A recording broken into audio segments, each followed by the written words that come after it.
and gentlemen. Ladies and gentlemen. This is Now Playing's Die Hard retrospective series. Welcome to the party, pal! Hosted by Arnie.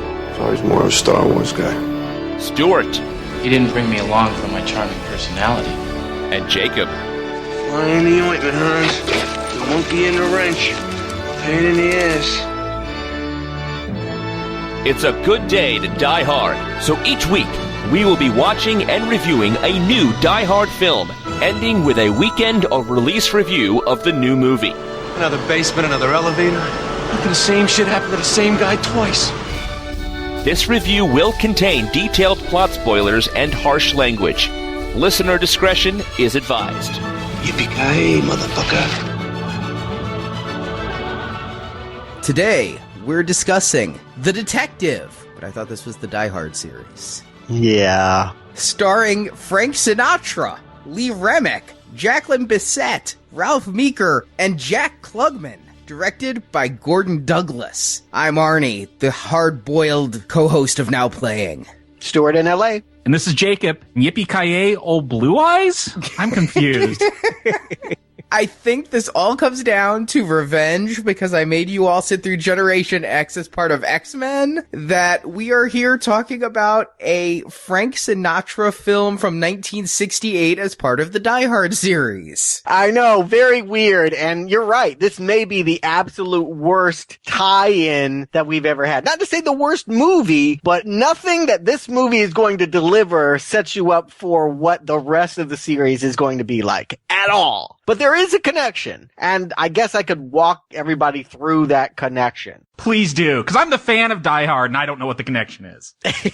John McClane is Joe Leland in print. There are two books about this detective. The first was adapted to the movie that we're watching today. Next week, its sequel, Nothing Lasts Forever, morphed into Die Hard. And they have the exact same character. He was not named John McClane in print. That was something they had to do when they realized Old Blue Eyes wasn't coming back. Yes, Sinatra was offered Die Hard, contractually required. He was their first go-to for that film. He said no. He was 75 years old. He didn't feel like running around buildings and avoiding explosions. But because he did this movie in 1968, he had the rights to the character and could say whether he would return or not as Joe Leland. Because he didn't return as Joe Leland, Bruce Willis does it as John McClane. But they are written by the same author, Roderick Thorpe. They do have the same central protagonist, and I have read both books. I'm covering them both over at Books and Nachos. Yeah, you say this is perhaps the most off-kilter lead-in for a series. I can certainly agree with that. Now, I obviously knew I was putting in a 60s Frank Sinatra film, but I had no idea what to expect other than this is the same guy who's in Die Hard. So can you imagine my abject confusion as I am watching this movie for the first hour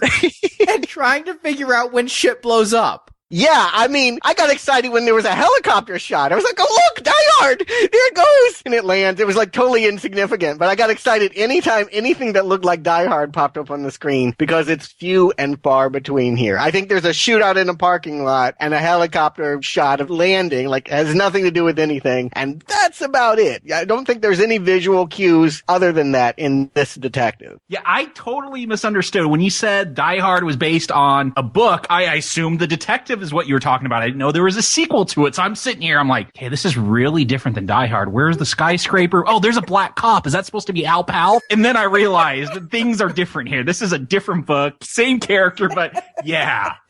For our listeners, if you're going into this, just know this is a totally different story from Die Hard. Same protagonist, totally different story, though. I will admit that I did have to watch this movie twice for this review, because the first time, my expectations was Speed is Die Hard on a bus and Under Siege is Die Hard on a boat. I came into this expecting Die Hard in the 60s. I had to watch it again. Yeah. It's not Die Hard in the 60s. It's not a traditional Sinatra movie either. By this point, Sinatra is 52 years old. He's made a lot of movies, and most of them are kind of lighthearted. We did the original Ocean's 11. There was Caper with his buddies. He did a lot of Rat Pack movies. He was in the middle of doing a detective series, Tony Rome, which is a very saucy, lighthearted Benny Hill almost take on a detective series. Sinatra, every now and then, flirts with a controversial movie. He did play a heroin junkie in Man with the Golden Arm. He did star in the original Manchurian Candidate. But by and large, I don't think of him as a serious actor. I don't think of him taking on the kinds of parts that this movie requires. The shock for me is not that this wasn't just Die Hard. It's that this is a pretty dark Sinatra movie here. Yeah, I'm not familiar. I know he's a musician. I don't think I've ever seen any of his films. So going into this, yeah, very different than what I expected from a Sinatra film. And one of the things I noticed, I was watching the trailers that were on the DVD for this, and they're like, this is a hard-boiled detective story. This is unlike any cop film you've ever seen before. And the whole time I'm watching this, I'm thinking Dragnet, which came out around the same time, 1967 Dragnet. From that trailer, I got the idea that this was something very different from him, even though I was unfamiliar with his other theatrical work.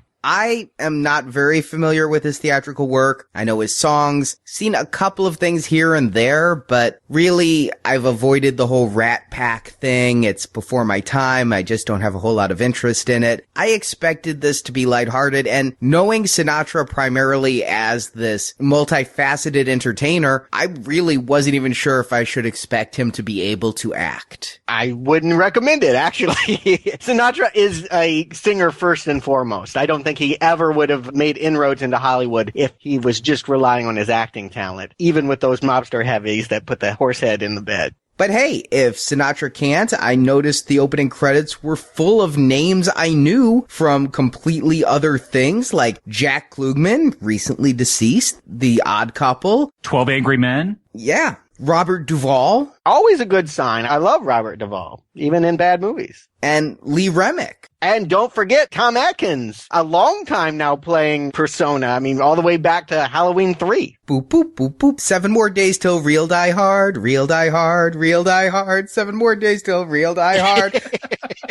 Okay. I think they get the point. Arnie, why don't you give him the plot? Police Detective Joe Leland is a good cop, but his honesty makes him politically dangerous. His marriage is on the rocks due to his wife Karen's addiction to sex with strangers, but a promotion dangled in front of him causes Joe to fast-track the investigation into the murder of Terry Leichman, son of one of New York's most prominent businessmen, who is a closeted gay socialite. Leichman's body was found with his fingers and penis cut off. The likely perp is Felix Tesla, a disturbed bodybuilder and the dead man's lover and roommate who suffered emotional abuse from Leichman. Tesla confesses and is given the electric chair. Fitting for a man named Tesla. And Joe is promoted to lieutenant. But after his promotion, Joe is approached by Norma MacIver, a woman whose husband supposedly committed suicide by jumping from the roof of a racetrack midday in the middle of the race. The case has been closed, but MacIver asks Joe to investigate, and his investigation turns up that Colin MacIver was involved in Project Rainbow, a scheme to keep the elite rich richer by charging more for low-value land sold to the city for public housing. Joe wants to bring those involved in Rainbow down, but in doing so, he'd implicate sleazy shrink Dr. Roberts, the shrink to Joe's wife. Roberts was implicated in Rainbow, but it was a farce. He was wrongly implicated by Colin in the documentation, and to make up for it, Colin had Roberts tape a confession. Colin was a self-loathing bisexual who had a secret homosexual encounter gone awry, and it was Colin, not Felix, who killed Leichman.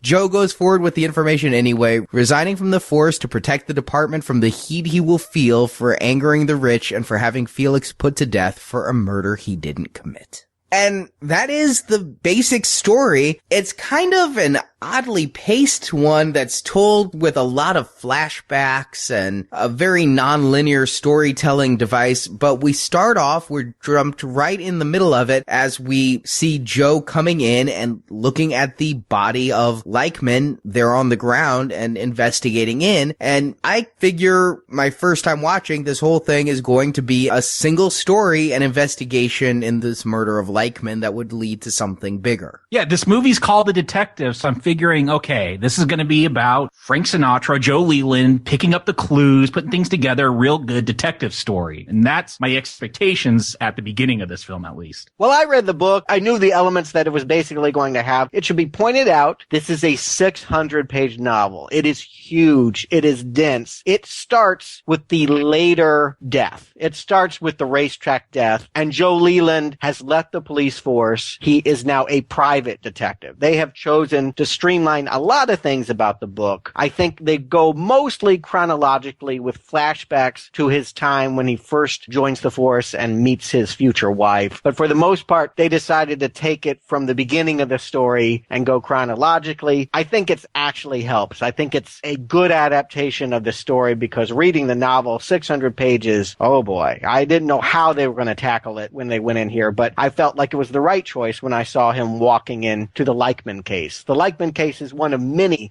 that Joe investigates. They cut most of them. This is the central one. This is the important one. This is the one that founds his career on a lie. He is going to pursue this case and pin the blame on someone that deep down he knows isn't really guilty. And I was pretty shocked when they get to this Leichman case right here at the beginning. First of all, it's pretty gruesome. It doesn't show anything, but they talk about how his penis was cut off, his fingers were cut off. They're talking about semen stains on the sheets and him being a homosexual. And this seems like it was pretty edgy stuff for 1968. I think it's pretty edgy now. They were exploring the fact that there was now an MPAA. It should be pointed out, this is one of the first movies to get an R. Before this year, it was not really instated. You know, the rating system had existed for a couple years, but studios were not applying it to their films. This was the studio's attempt to make a little bit more edgy film, go for a different audience and see what they could get away with. And I feel like the filmmakers really go for it in this movie. You can say a lot about it feeling stilted and old-fashioned, but the content that they're dealing with is pretty raw.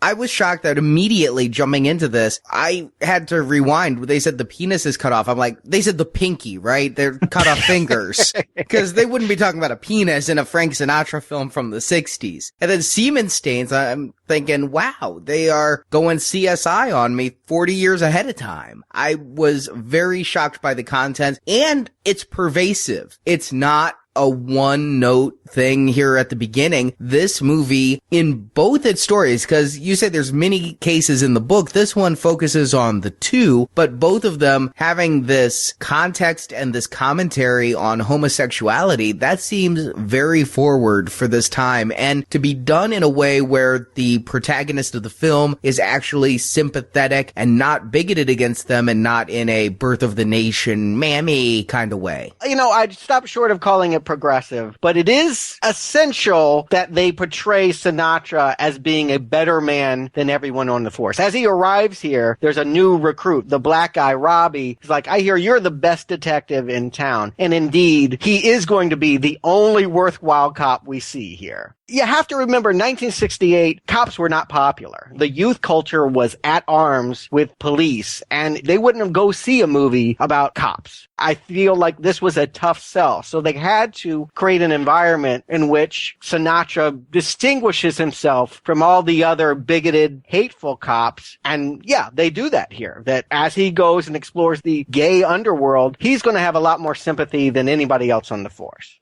In portraying all these other cops as bigoted, I mean, they refer to homosexuals as fags and queers, but there's one scene where Tom Atkins is talking about having shot somebody in a car, but he shot somebody who was African American, not gay, right? I didn't get a visual on who it was supposed to be. It was just the fact that he used his gun probably a little too quick on the draw, and that the newspapers were helping him cover up. I didn't get a sense of who had received that bullet, only that it was an abuse of power and that was being buried, and it was something that Sinatra could sniff out but do nothing about at that time. Okay, because it seemed like most of the more liberal social commentary seemed aimed about homosexuality. And so when he talks about the civil rights movement going after this cop, I'm like, so do they just hate all non-waspy whites? I mean, I'm trying to figure out if it's just overall atmosphere of bigotry. Well, I think it was like Stuart said, it was the spirit of the time to be anti-authoritarian, the hippie movement. The cops, they're just the bad guys here. I don't think they need race or class or sexual orientation. It's just a cop abused his power and they're trying to cover it up. Yeah, I definitely feel like that was the perception in 1968. However true, I'm not going to argue. I wasn't alive at the time. But yeah, cops were bad guys. And I don't think youth markets, which movies were marketed to, youths of the day did not want to go out and watch movies about a bunch of cops. They were the people that broke up the rallies, that billy clubbed your friend, that were mean to women, gays, blacks. It would not have been fashionable to just make a movie about a police force. You had to make Sinatra be more sympathetic, be more special, to be more in touch with what was going on and not so quick to pull the trigger. And yet I'd still characterize Sinatra as a pretty conservative figure here, that, you know, he's kind of square. At the end of the day, he didn't come from hippie roots. He's always been a cop. He's from a family of cops. He, I think, is supposed to represent a compassionate conservative. And the woman that he hooks up with, she's more of the flighty liberal, you know, she'll end up sleeping around. She hosts LSD parties. I think that they represent the two sides of the decade, Karen and Joe. And the Karen storyline really confused me because we see him go to her after this murder when he's put off a politician who wanted to get some publicity. He goes to her for comfort and she is having a party. I don't think they were doing LSD, were they? They were just talking about LSD. No, Timothy Leary was going to show up and give a lecture on LSD. There might have been some pass around. I didn't notice. They're very coy about what they show here. I mean, yes, there is a murder with a penis removed, but they got a carefully placed potted plant that makes it hard to see. I feel like they do that a lot in this movie. There's a lot of mention about things that are happening now without a lot of showing it. We see junkies, but we don't see them shoot up. We talk about violence and shooting, but we don't actually see this happen. I think that even though this is an R, and I do feel like it would be a hard R for 1968, they're very standoffish about some of the more violent or showing drug use or showing blood. I think they would have wanted to pull back from that and do. But the way that they then tell in flashback of his romance with Karen really kind of caught me off guard because it starts with this very of the time wavy lines and the music. It was Wayne and Garth. Like, I laughed every time they did it, and they did it a lot. What tripped me out was I actually wrote down, is this a fantasy scene or a flashback? Because they had just talked about staying for this speech about the benefits of LSD, and then you get this and then it's supposed to be Joe in his younger days, which I guess you could tell because he has a uniform on instead of just his detective clothes, but it's still the same old Frank Sinatra. So I'm like, what's going on here? Yeah, they do nothing to de-age Sinatra. It's actually infuriating to me because there are a lot of flashbacks, and it's hard to keep track of where you are in the timeline because Sinatra looks the same. He's the same old smoke too much, drink too much 52-year-old self no matter what scene they're shooting him in. It's impossible to tell unless you pay attention to the wavy lines where we are on the chronology. But in the book, they met as college kids. Here, they kind of rewrite it as, oh, I'm going back to school for some cop classes. But clearly, he could never play a teenager at this point in his life. But yeah. The wavy lines told me flashback pretty easily. Although the flashback went on for so long, I started to wonder if it was still a flashback. Well, that's what I'm talking about. It's hard to remember where we are in the time frame because of that. I thought maybe the whole film was going to be flashback and then the very end would come back to solving this case. I did wonder that myself. But then in this flashback, there are these jump cuts because we see him meet Karen at a dance and then you cut and he's outside on the street eating a hot dog and he's obviously waiting for her. I figure they're outside of the dance. No, they're outside of a play. And then they're in the police office. Time is passing very quickly in these jump cuts. And yeah, there's no visual cues, no editing cues, nothing auditory. It really required an active brain to keep up with what was going on and listening to the dialogue. It felt staged very much like a play. They were trying to rush us through the courtship here. It's not really important how they meet. It's just more important that you understand that they come from different sides of things. She's a college kid. She's studying sociology. Like I said, she's going to take more of the side of liberalism. She's going to be the one that frowns on the fact that the newspapers are covering up the Tom Atkins shot. She's the one that goes down on Sinatra. Wow, when they do that, I couldn't believe it. She gets on top of Sinatra and goes down on him. I'm right there with you, Stuart. I'm like, are they going to cut away? Because she kept going down. It's something else. She's promiscuous. We will come to understand that she has this burning urge to screw people that she cannot control, and it ends up wrecking their marriage. This flashback is to a time when they met and fell in love and married. In the present, when the real case is happening, she's an ex-wife that, every now and then Sinatra balls. Literally, I mean, that's the word that I couldn't believe that. Balling's what you do best. I honestly thought he meant crying.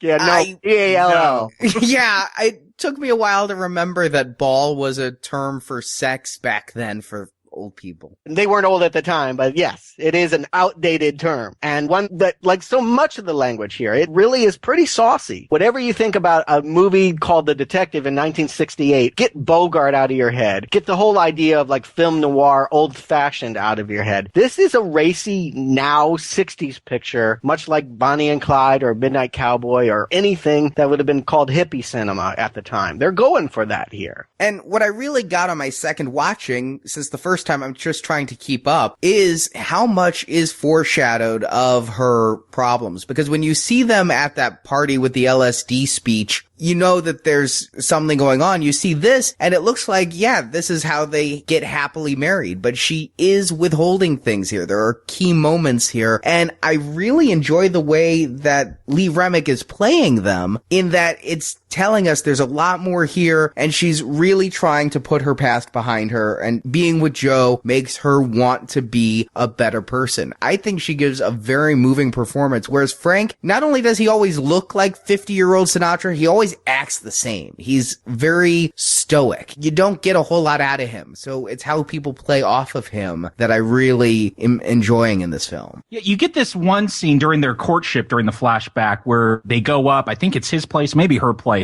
and he's like, how many men have you had up here? And she's like, thousands. And she probably isn't lying at that point once we find out what's going on with her. And he kind of like says the same thing, and I'm like, so is he a player? Is he joking? Like, because he doesn't emote at all. He's the same character throughout the film, or I guess the way he plays it, the acting, it's just so straight the whole time. You never know how to take it. You do have to pay attention to how the other characters are reacting. I would say he has no talent for this at all. This movie suffers greatly because they have such a blank in the lead role. This movie would be so much better if we had a better actor or a better even movie star. It doesn't require a great feat of acting, but just someone that is more convincing. I just feel like when action moments do happen, and they barely do, but when chase scenes happen, they have the black guy go run and do it. Or they speed up the camera so that Sinatra looks like he can putter a little bit faster than he wants to. I just feel like Sinatra is not giving very much to this part. It makes me so glad that he didn't wind up playing Dirty Harry, which this is sort of a warm-up to, but they did want him to continue. That was the plan, was this movie almost got him Dirty Harry.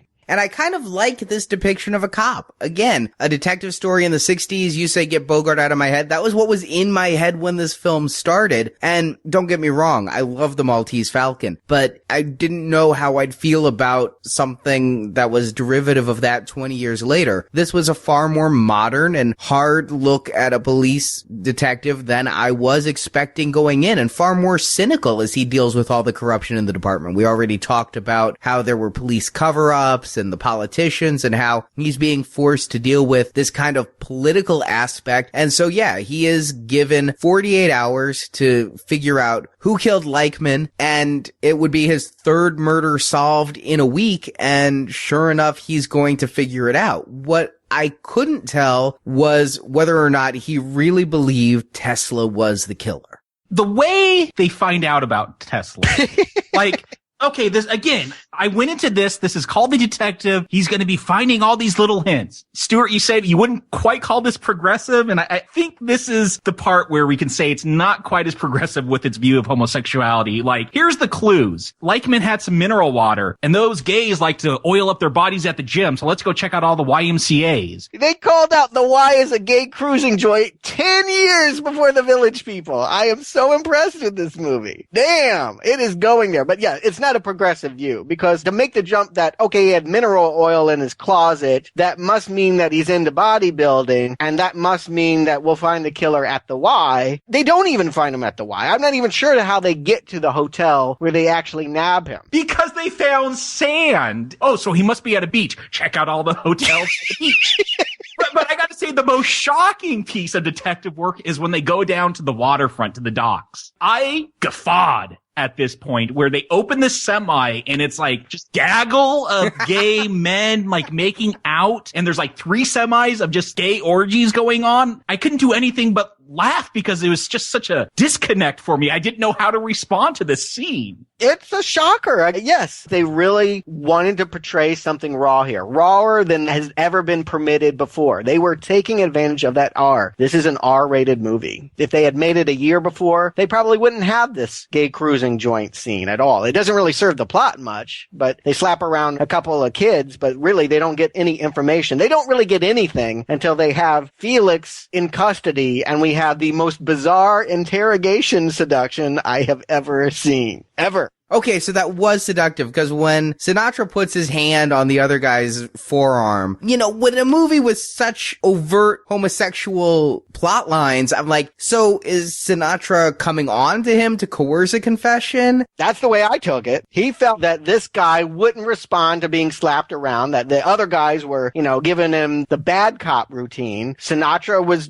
not just putting his hand on his forearm. I mean, like fingers going over the palm, like putting his arm around him at some point, really trying to sell him on the fact that, hey, you can tell me, buddy. I mean, it's an awkward scene for sure, made even more so by the performance being given by Felix. Yeah, that is a really, really strange performance there. I don't know this actor from anything else. I guess he's worked the whole time. IMDb told me he went on to be a soap star, but this performance is so out there and so weirdly inflected. But I'm going to give him credit because the first time I watched this movie, he's doing this parrot thing where Joe is saying something like, you liked his body because it was girlish. I liked his body because it was girlish. And when he finally confesses, I'm like, is this a real confession or is this him continuing to parrot? It really did suck me in where I was questioning the veracity of what it was showing me. I liked the way it was told, but man, it was odd. Yeah, I started to get hints of, are they trying to do something about mental illness here? Now, I think that's going to come up later on, too. But they even asked Joe, you know, is it going to stick? And he's like, yeah, it should stick. Like, this is a turning point for me where, no, it's not about solving Leichmann's murder. There's something more going on here. They're trying to get to something deeper. You know, now Joe's going to the dark side. He's covering something up to get where he wants to go after coming out and make up for those cops who committed murder at that police stop.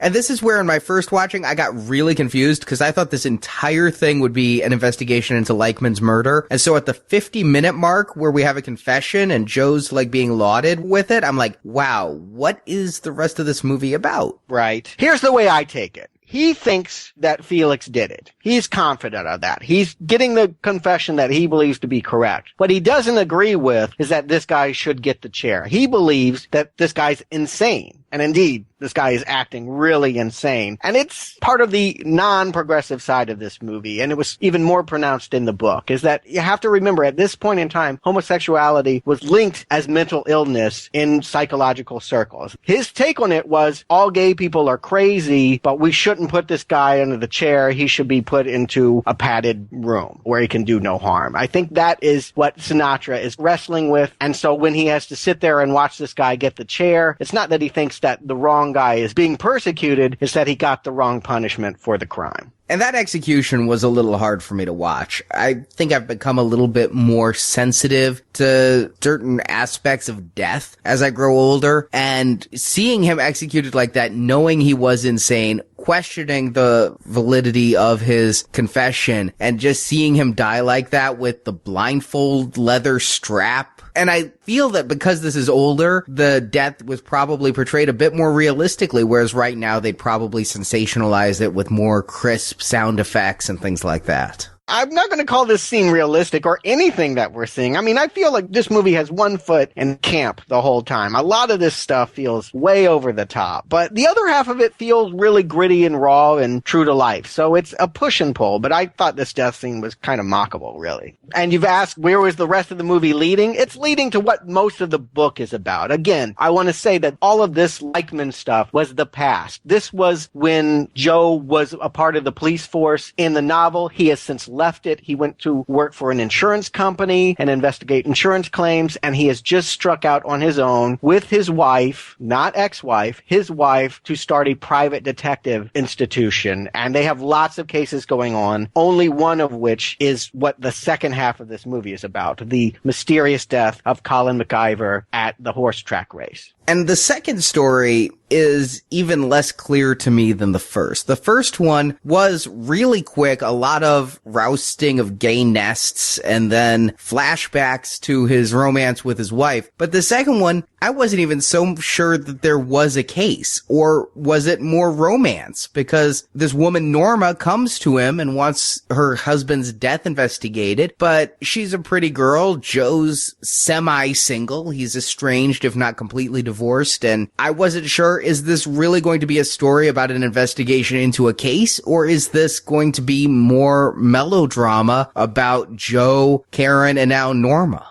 I do feel like this movie works in all the ways that it does work better as a commentary on the times. And yes, the state of marriage, the state of how people saw minorities or gays or women or promiscuity. I do feel like it is more a time capsule, if you will. It's interesting to dig it up and see what we thought of ourselves back in 1968. I don't think that the detective stuff here is very good in the book or in this movie. It's a little bit better in the book, but also goes on for way too much. I think that they've done the right thing by cutting this down to the most essential moments, and what we're left with is a very bizarre look at Joe and what his promotion from watching Felix Fry has led to 2 years later. I mean, it is a downfall. I would say that this is somewhat of a tragic figure here, that his life has not gotten better by being promoted on a lie, or at least on the death of Felix. Yeah, this film for me, what works is that, like you said, Stuart, the time capsule, the view of society at the time. The detective work, like I said, a bottle of mineral oil solves the case. The detective work is not great.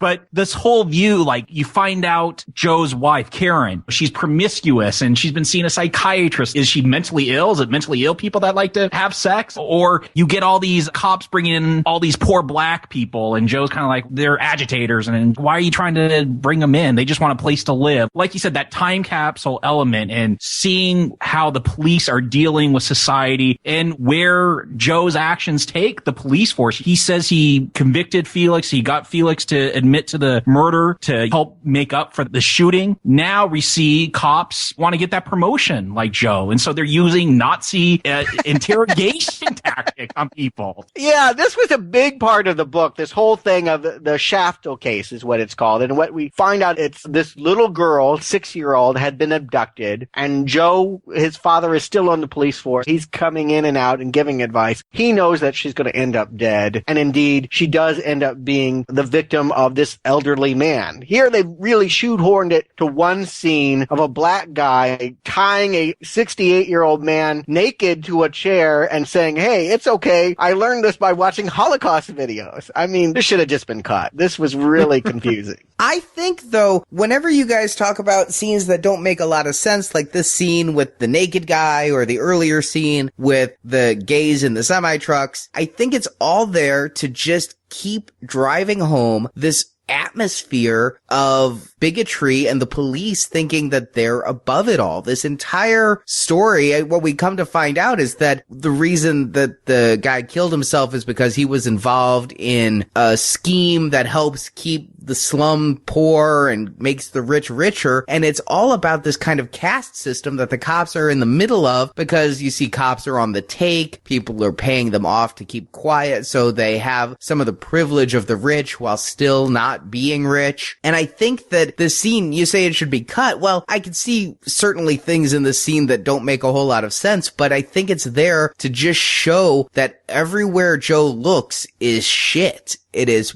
shitty people doing shitty things, and Joe trying as much as he can to stay above it, while his boss is saying, you've got to get down in it. I'm about to retire, and guess who's going to be the next politician? It's you, Joe. Not only does it show it's bad, it shows that things are getting worse. You have to remember, Robbie was new. His first day on the job was that Leichman case, and in the 2 years since, he's now resorted to torture to getting his promotion. He thinks that this is the way to get ahead. I agree. All of this is sending that signal loudly and often. My question for you guys is, do you perceive Joe as the one good cop, or is he arrogant? Is he arrogant, or is he noble, or is he both? I think he's a conflicted character. At one point, he meets this girl. She's a pusher. She's an addict. She's a whore. She's only 19. Like, he looks down on a lot of these people, but I get the feeling he doesn't blame them altogether for their actions. There are talks about people need to take responsibility, but I think he also sees that it's not just the individuals that are sick, it's society. And throughout this film, I think he realizes that he gets that sickness too. That you could try to be above it all, but if that's what you're around all the time, it's eventually going to get you and bring you down.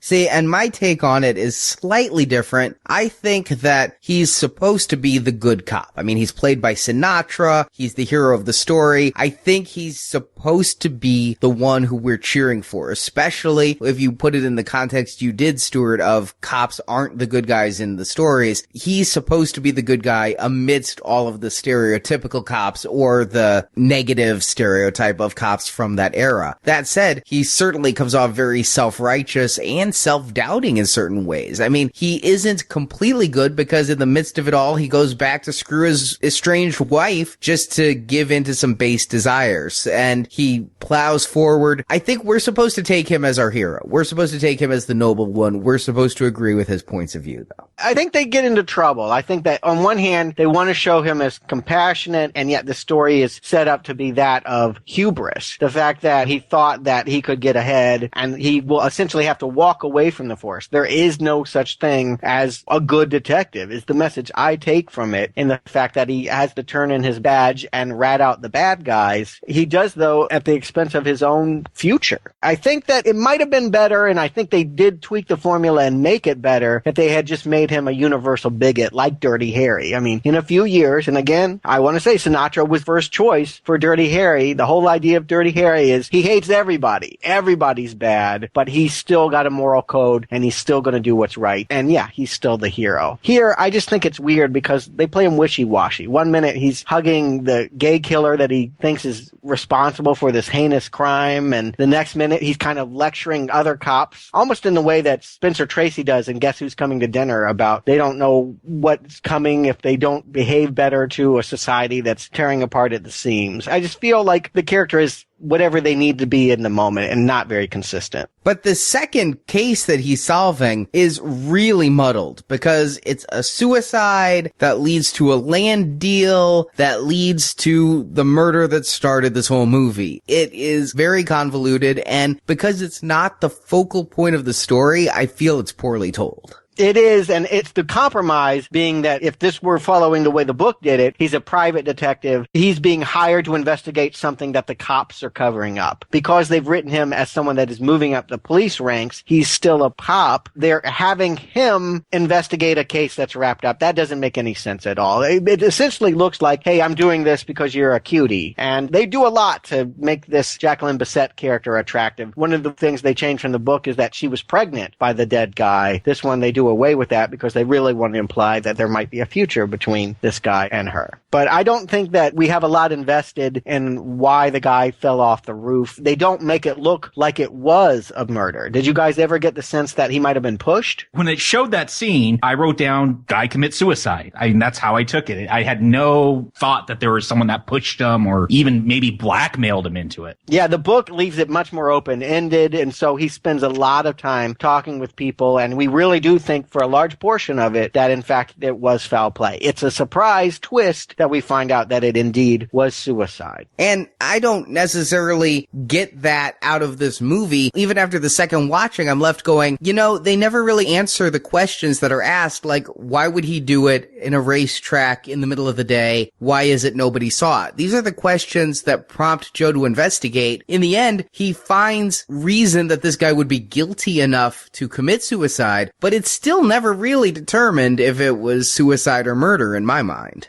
And it's not clear to me why exactly he did it. I mean, he didn't leave a note, so if it was really suicide, you think he would. Maybe his taped confession is the note. I just don't know whether he killed himself because he's so guilt-stricken over killing Leichman. I don't get that sense when you listen to the tape. Or it's because he's in up to his neck with all this guilty money that he's laundering. He's the CPA for all these corrupt city officials that are paying money to each other to not do anything for the poor. I'll take option 3, which you didn't list, where he just hates himself for being bisexual. He states on the tape that he feels more guilt over his homosexual desires than he does over being a murderer and the cause of death for 2 people. Yeah, then why the racetrack? Why then? Why? There's so much why. Why did he cut off the penis? And what did he do with it? I mean, they do explain some of these things in the book, but I have no idea in this movie. That was my biggest question is, okay, we see him hit Leichman over the head with a, I don't know, stone ashtray, whatever that was. He knocks him out and then he cuts off fingers and cuts off penises. Like, again, the detective, there's not a whole lot of hints or whys or logic or reasoning here. That's not what this film apparently is about. It's a terrible, terrible detective story. We understand almost nothing, including motive and how they solve the case. It's pretty lazy to have the whole resolution be, hey, I found this cassette in this shrink's office and I'm going to play it and it will explain everything to me. I mean, that is bad writing. Yeah, the shrink is shown to be sleazy because he's like, oh, your ex-wife is my patient. You didn't know that? And a better man could have just dealt with her whorishness. Yeah, by the way, shrinks should never be talking about their cases to anyone. You know, they take codes. So there's ethics involved here. So I guess they were just setting him up to be the bad guy because every scene we see him in, we think that he is somewhat the responsible one for maybe he even did the murder if you think there was a murder. But we're meant to believe that he's a nefarious character. He's certainly an unethical psychiatrist. Yeah, it's the 60s. Maybe there weren't confidentiality rules back then, but... That said, he's more than happy to whip out this cassette and play it, which proves he is not at all evil. He's just a jerk. And admittedly, in the 60s, psychiatrists were really looked upon as witch doctors and bad guys anyway. Yeah. But he plays this tape. Why does he play this tape? He says you don't want to hear this tape and it's barely about Rainbow, and yet he plays it and... It just so happens to be the same murderer for the same case that he's been plagued with guilt about. I mean, it's a lot of convenience here. It's bad writing. I don't know what else to say. I feel like this movie is a really crappy detective story. Yeah, I wish there'd been a little bit more nuance to it. I wish there'd been a little bit more why there. Let me ask you this, and maybe this is me seeing it from the eyes of someone in 2013, a bit more progressive than this film is, but there's a line that Joe says, a man committed a murder because he didn't want it to be known he was a homosexual. Is he saying that this man should have just been at terms? If he's gay, and he should have been all right with that? Like, that's how I took it, but I know I'm watching this movie from a very different viewpoint than how it was written. You could extrapolate that. I mean, I don't feel like he's, quote-unquote, condoning the homosexual lifestyle. He merely feels like police shouldn't bully the gay community, and maybe that's what he's getting at. I feel like if they're doing it, they're only tentatively doing that. I feel like in 1968, that would have been too much for any movie. And yeah, so Joe is left with the decision to keep the cover up and become as corrupt as those around him, or choose the option he takes. He goes public with it, wanting to bring down the corrupt rich people, and in doing so, has to resign from the force, which leads me to ask you guys, what do you think this movie's about when the credits are rolling? I feel like it's pretty nihilistic. I feel like it really wants to attack everybody. It wants to be so current and look at the social ills of the day. It has very little to offer as far as solutions or even heroes here. You know, it looks at the women's movement and says, oh, those are a bunch of wenches that sleep around and wreck traditional marriage. It looks at gays and say, they're a bunch of crazy people that like to cut off each other's dicks. The black guy ends up being a Nazi when he gets promoted. It really is pretty dark, but not particularly savvy. It's ironic to me that Sinatra, in an early scene, walks out on a play because he likes to see the bright side of life and doesn't like cynicism. I feel like this movie is incredibly cynical. You know, I see it as, here's this society crumbling, that Joe references that over and over. Society's falling apart. But at the end of the day, everyone seems all right who's supposedly falling apart. Like, the homosexuals are having a good time in the back of the semis. His ex-wife's having a good time balling everyone. And it's him who has to give up his like conservative outlook on life. He has to give up the symbol of authority. He has to give up his police badge to be at peace with himself. So I get what you're saying, Stuart, but I think there is this hint of having to reject that conservatism, reject that old way of thinking if you're going to go on and do something good in life. You think Frankie's going to grow his hair long and become a deadhead? I don't think he's going to go that far, but I think he sees the cracks in this foundation that he built, the system of belief that he built for himself, that, you know, law and order or the police force, that's what's going to protect society. He begins to even see the flaws in that, and that he doesn't change a whole lot. He's not going to go sit in on that LSD lecture at the end of this film. That's what I mean. It just ends with him driving. We don't know where he's going to. It's really easy to have someone walk away from a corrupt system, but what's he going to do? I mean, maybe it should have ended with him opening that private detective agency. I just feel like this movie should have ended on a more solid note than it does. It really leaves us hanging. I agree with you there, Stuart. I was left wondering what was the point of his actions and what was he going to do? He goes on these diatribes throughout about why he's a cop and how it's the only thing he can do. When he turns in his badge, I am left wondering what's left for this character and how's he going to end up in Nakatomi Plaza? I'll answer that next week. I've read that book too. But I do think that this is actually a fairly conservative statement about, like you say, being a progressive conservative, where we are supposed to see this corrupt society and think that we need to take a stand. He is supposed to inspire the audience to take that I am Spartacus moment and stand up against the corruption and be the good person, even if faced with a sea of shit. And there's a line that Joe says in the movie when he's fighting with Karen, each person knows what's important to him and should compromise for nobody, which means that fidelity in marriage is important to him. Even if he loves her, he needs her to be faithful, and she can't do that. And even if the police around him are corrupt, he knows what's important to him. I think that while you see this as nihilistic, Stuart, I see this as supposed to be inspirational in a way that this man went down, but he went down a hero for doing the right thing and to inspire others to not give in to a corrupt system. Yeah, I just feel like it's only so inspirational until you realize he's got nowhere to go. He's got no job. I mean, he's driving to nowhere. Not even the new chick. They give some indication that he might wind up with Jacqueline Bisset's character. He walks out on her, too. I mean, truly, he leaves us in limbo. Well, I guess that leaves Jakob. Stuart, do you recommend The Detective? Jakob. Since I've been doing Now Playing, we all start hearing movies that are influential to us. And, Stuart, you're always talking about these 70s films like French Connection. So I've gone back and started watching a lot of those films just, so I could understand your point of view more and, different aspects of cinema. And it's interesting when I watch French Connection, when I watched Steve McQueen's Bullet, they're known for these cop dramas, Bullet, this big 100-mile-an-hour chase. But what really took me back when I watched films like that is that they're more about these characters that Popeye Doyle, he has this obsession with catching this guy. Bullet, he's starting to lose his humanity because all he sees are murder scenes and that. And it's not really about the detective work or the police work. And thank God this film isn't about the detective work, because the detective work here is awful. And for me, this is more of a story about society and this character, and that's its strengths. It's got weaknesses. The story structure with those flashbacks, it makes it confusing. I didn't watch this a full 2 times, Arnie, but I did have to rewind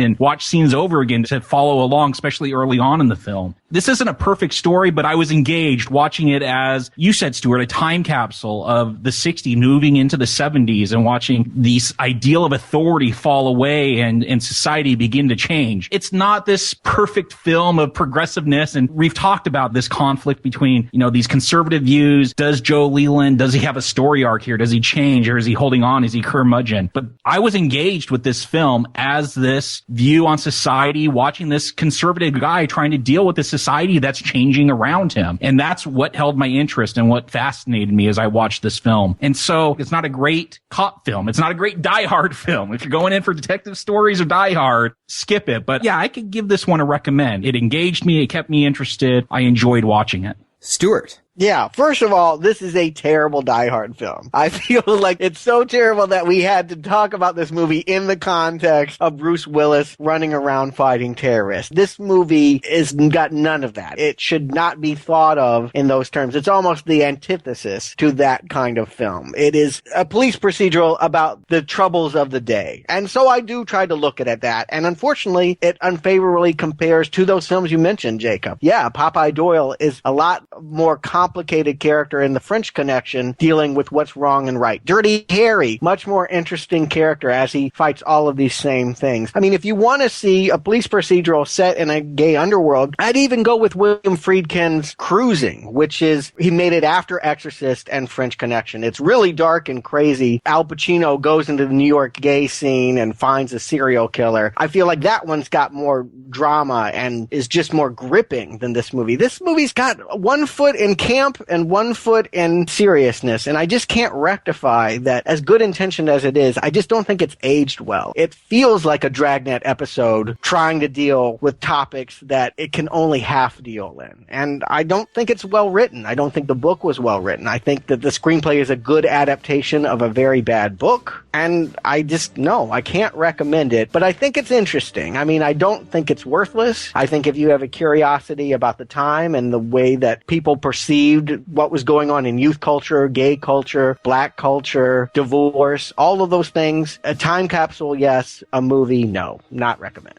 And I'm going to give this a recommend. I agree with some of your complaints, Stuart, so it's not like the strongest recommend of Now Playing History or even for this Die Hard retrospective that this is unfortunately shoehorned into. But while this movie is so uneven, from, like you say, going from caricature to trying to be a serious issues film, and it's uneven in its storytelling flow, the way it uses flashback and the way characters are talking right at you into the camera. There's a lot of things about this movie that kept me off kilter, but I was deeply invested in that ride. And that's why I went back to watch it again. When I watched it the second time, I already knew I was going to recommend it because I was engrossed in the first time going, where the hell is this going? But on the second viewing, things really coalesced. And while certain parts of it are very conveniently written, there are other parts of dialogue that I do think are well written. It's not a well-written story, but they're well-written lines and really engaging performances. It's not the type of film I would expect when we go back to the 60s, and it's that bias I have against old films that make me not watch a lot of films from the 60s and befores, because I expect things to not be so forward with issues. I expect things to not be so nuanced. But I do think this film is one that helped usher in the more nihilistic films of the 70s. I do think this is a great time capsule, but more, I think it is a really experimental piece of storytelling that engaged me. So I'm definitely giving it a recommend, but it is not without its flaws, and I would not invest 600 pages into a book based on it. Maybe that's all it is. I really do resent having to spend so much on the book. And again, if you want to hear my thoughts on that, over at Books and Nachos, that episode's already published. And then we'll be getting to the sequel book, Nothing Lasts Forever. And now that is Die Hard. That is almost scene by scene Die Hard. It is the direct sequel to this movie. It makes a little bit more sense when you follow the literary character. I'll be talking about that over at Books and Nachos as well. And you can find that at booksandnachos.com, and then head to nowplayingpodcast.com, where each week we'll be reviewing another Die Hard film going up to the new film coming out in February. You can also find our older retrospectives. You can go back and hear our reviews of every James Bond film, all of the Marvel comic movies, the Silent Night, Deadly Night series if the Christmas spirit is still lingering in you, the entire Texas Chainsaw Massacre series. We released the review of the newest one last week. You can find that all in the archive section at nowplayingpodcast.com. And if you enjoy those shows, head to iTunes and leave us a 5-star review. That link is also at nowplayingpodcast.com. So Stuart, Jacob, thank you for journeying to the 60s with me for The Detective. But next week, yippee-ki-yay, motherfucker, we're really getting to Die Hard. Yeah, I hope people really stay in the Christmas spirit, because that movie's set at that time. So until next week, thanks for coming to the party, pal.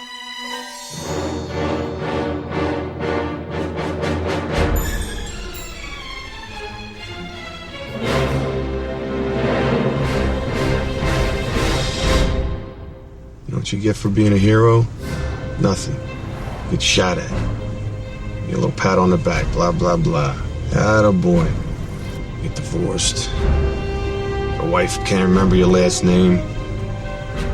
Kids don't want to talk to you. You have to eat a lot of meals by yourself. Trust me, kid, nobody wants to be that guy.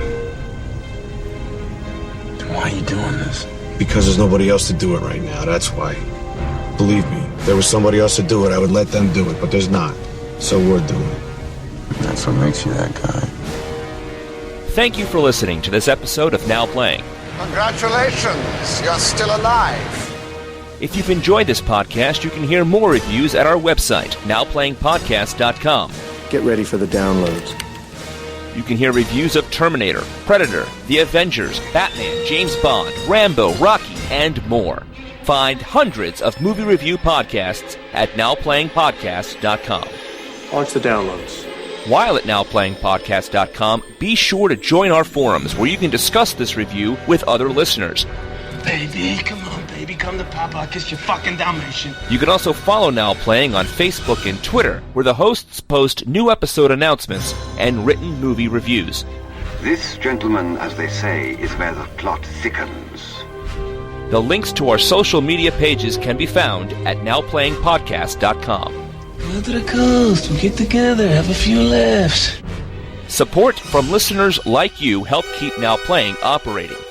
You like it, huh? How about you give me $20 for it? But I let you live. Man knows how to bargain. You can find a link to donate using PayPal at the bottom of our website, nowplayingpodcast.com. Money? What kind of terrorist are you? Who said we were terrorists? You can also show your love of Now Playing Podcast by shopping in our store, where you can buy panties, coffee mugs, t-shirts, totes, boxers, teddy bears, and much more. They're for my wife. Yeah. Bag it. Big time. Now Playing's Die Hard retrospective series is edited by Ray, Phil, Dylan, Jeff, and Arnie. I'll be damned if I'm gonna clean up this mess. Now Playing credit narration by Brock. You're very impressed with yourself, aren't you? I have my moments. Now Playing is not affiliated with 20th Century Fox. The Detective and Die Hard films are the property of 20th Century Fox, and no infringement is intended. Listen, you're not pissing in somebody's pool, are you? Yeah, and I'm fresh out of chlorine. The opinions expressed on Now Playing are those of the individual hosts and may not reflect the opinion of Venganza Media Incorporated. That was unpleasant. Don't let it happen again. Now Playing is a Venganza Media production, copyright 2013, all rights reserved, and no part of this show may be reproduced, repurposed, or redistributed without the written permission of Venganza Media Incorporated. Non-compliance will result in a penalty.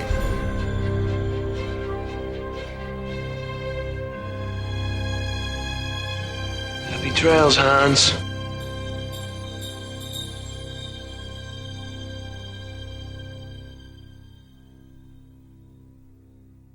Yippee-ki-yay, motherfucker. All right. Get the dogs out of the room. It sounded like that was a dog. That was actually my chair. I have no idea why. I was adjusting my chair, and it was like, yeah, I'm like, I wonder if they heard that. It sounded like I killed a dolphin. Yippee-ki-yay, motherfucker. This is and I mess up on my own name. It's been a while. Out of practice. God. It's taken us an hour to hit the record button, and we can't even get through our names. My name out. All right. Yippee-ki-yay, motherfucker. His marriage is on the rocks due to his wife Karen's addiction to sex with strangers. I don't see why that would be a problem for a marriage, but apparently Joe does. If that joke doesn't play, please cut it. I think at this point you have to cut it. Yippee-ki-yay, motherfucker. All right. Okay. Yeah. Yippee-ki-yay, motherfucker.